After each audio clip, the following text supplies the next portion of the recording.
Welcome to Lunch with Maria, dishing inspiration with women making a difference in our community. I'm your host, Maria Kritikos, and today we are talking to mom bosses who juggle it all. My first guest is Jennifer Murtaugh, an advocate for women and women's issues. She is the CEO of Minerva, an organization that is changing the face of leadership in BC. Jennifer has 2 kids.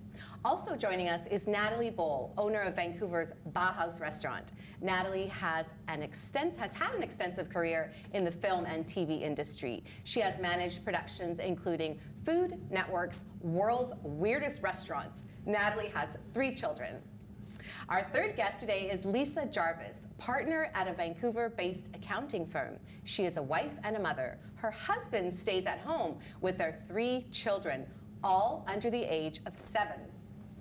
So, how do these women do it all? You're probably wondering. Let's start with you, Jen.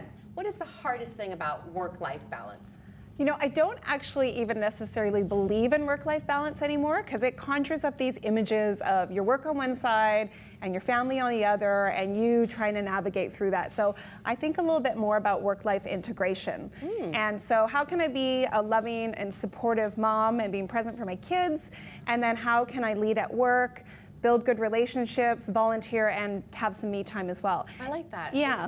If we think about it as integration instead of balance, that makes quite a difference. Lisa, what do you think of this statement? You can have it all. Do you think that's true for working moms? Actually, I don't. I think if we want to achieve greatness in one area of our life, it's going to require sacrifice in others. So I've been trying to think about my life from the perspective of my 80-year-old self, and what are those few things that I really want to get right? And then every week, what am I doing to invest time and energy on those priorities? Because I don't think we can have it all, but if we're intentional, I do think we can have a couple of great things.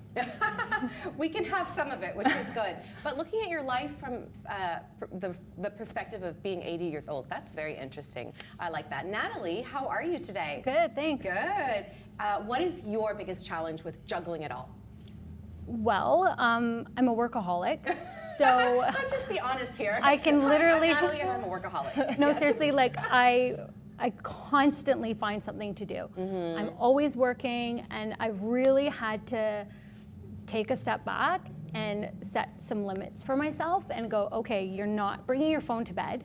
Yeah. You're not checking your emails after a certain What's wrong time. with bringing your phone to bed? And just setting some parameters around. Your husband might not like that, right? Exactly. Yeah. So Yeah. that's basically just, really going, okay, you have could 3 work. kids, right, Natalie? Exactly. And what are their ages? 3, 8, and 11. 3, 8, and 11. So it's Jen, a busy how house. old are yours? 4 and 7. And Lisa? 7, 5, and 3. 7, 5, and 3. Wow. Jen, what do you guys like to do for fun? We're silly. I think silliness is so important. We do a lot of dancing and a lot of playfulness, which actually psychological research will show that people that are more playful and silly cope with stress better. And live longer. And also do academically better. So we do a lot of silly stuff, and we love the arts. What's your favorite thing to do in Vancouver? I know I saw on Instagram you and your daughter were at a Cinderella production. My daughter's at that age now where I can take her along with me and kind of go do fun things. So yeah, we go, we go to the aquarium and Science World. We get outside. We love to be in the outdoors. Yeah. Lisa, tell us about your arrangement. Now, your husband stays at home with the 3 kids and you work. How does that work and how does he feel about that? Well, I'm very blessed, Maria. I have a pretty great arrangement, and I think the reason I can honestly say I am proud of my family and proud of my work is I'm not a lone ranger. I have a whole incredible Good team support system. behind me. Like in addition to an amazing husband, I also have a brilliant business partner, an extended family. That's quite common these days, men being, what do they call them, fammies? I don't know. I don't know. My son's, I can't remember. Anyways, ladies, we often talk a lot about juggling it all, and I myself, being a working mom, a single working mommy, I try to juggle real estate and the network, and it can be challenging at times. But what is your biggest tip for keeping it all together, Lisa? So I think it's important to invest in relationships and really build a community around you. I used to think it was better to be a lone ranger because relationships can be hard and bumpy sometimes, but I've learned it's really worth sticking it through with the right people because you end up so much stronger together than so you build a could be community. apart. Yeah, that's very important. Natalie, what about you? What's your biggest tip? Almost exactly the same tip. So I used to be like, I have to do everything alone, and I thought that being alone was empowerment, and now I've created a really strong team. Doing it all on your own is not empowering. empowerment. You have to ask Yes. for help. Jen, do you agree? What's your biggest tip? I agree. My biggest tip, someone once told me, Jen, don't should all over yourself, because I was saying I should be doing this and I should be a better daughter and I should be a better mother and I should be better at work. And anytime you hear should, it means judgment. So really trying to silence that inner critic. We can't be amazing in all the things that we are doing, but the most important thing is that you're just doing the best job Try your you best. can and Exactly, being okay ladies, with that. You got it.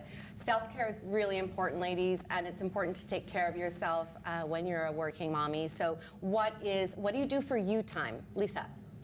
So I actually carve out a little bit of time each day just to pray. My faith is important to me, and I'll go for a walk, or I'll just shut my office door for a couple minutes and just be quiet and still and kind of reconnect with my source Be of strength. present. Being present is very Yeah. important. You're right. Yeah. Natalie? Going for runs. Oh, yeah. Yeah. You asked me to go for a run, actually. Yeah, I might take you up on that. think it's almost like a meditation, just running. I lived close to Jericho Beach, so I just go for a long run and I feel so much better. And if I don't have a lot of time, even 10, 15 minutes, and Yeah, it's it kind of helps. like Yeah, refreshes. exercise is very important. Jen Murtaugh, what about you? Reading, it's a Reading, luxury, yes. and I love it. I'm a voracious Do you reader. read Yeah, your that kids? too. I assume you do. I do, and I've gotten to the point now where sort of if it's a Saturday afternoon, I say, okay, you guys have some quiet time, I'm gonna read for 20 minutes. Excellent. Ladies, what's one message that you would like to leave mommies watching us today, all working mommies out there? Lisa? Think critically about what matters most to you and make sure you're making your priorities a priority. Think about what matters most to you. That's a very good tip. Natalie? I would say spending time with your children and carving that out, and really just having quality time with the Scheduling family. it in, like actual Yeah. schedule Family the time. activities. And Jen? Be kind to yourself and lift others. I like that. Thank you so much, ladies. It was a pleasure to have you here. That's it for today. We're going to a commercial break. See you in a bit. Bye.